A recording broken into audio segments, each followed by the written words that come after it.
না কোনো জায়গায় সম্ভবত এক ধরনের ঋণ তৈরি হয়েছে, যে ঋণটাকে আপনারা পরিশোধ করতে গিয়ে গণভোটকে অ্যাভয়েড করতে হচ্ছে। এটা খুবই ডেঞ্জারাস কথা। মানুষ 4 কোটি 5 কোটি লোক এর পক্ষে রায় দিয়েছে, এটাকে অ্যাভয়েড করতে হচ্ছে কোন ঋণের কারণে? কোথায় নাকে খত দেওয়ার কারণে? কোন জায়গায় নাক পাশে আবদ্ধ হয়েছেন, যে নাক পাশে আবদ্ধ হওয়ার ফলে 4 কোটি 5 কোটি লোকের ভোটকে অ্যাভয়েড করতে হচ্ছে?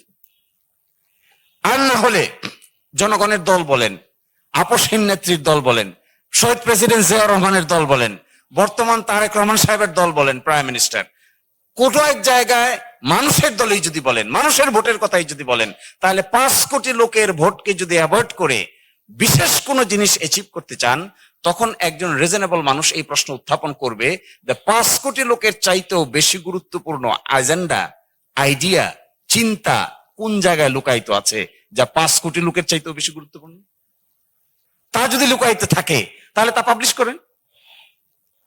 তখন মানুষ অ্যানালাইসিস করে, তাহলে এটা কি ম্যানেজড ভোট, এটা কি রিগিং ভোট, এটা কি কোনো জায়গায় খত দেওয়ার ভোট, এটা কি 2-3 জন উপদেষ্টা ওই দল থেকে এই দলে আসার সিমটম কিনা, এই সমস্ত কথা তো মানুষ আলোচনা করবেই।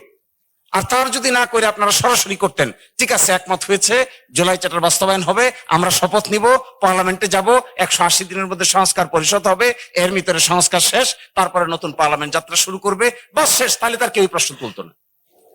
কেউ তো এই প্রশ্ন তোলার ক্ষমতাই পাইতো না যে তাহলে আপনাদের নাকে খতটা কোন জায়গায় দিয়েছেন। আমার কাছে মনে হয় এই 180 ডিগ্রি অ্যাঙ্গেলে ঘুরে যাওয়ার পিছনে যদি কোনো বৃহত্তর শক্তি বা গ্রুপ এর উপরে আসর বিস্তার করে থাকেন, আর সেটা আপনাদের নির্ভরতা হয়, তাহলে ওই নির্ভরতা সময়ের প্রেক্ষাপটে বাংলাদেশের বৃহত্তর জনশক্তির বাইরে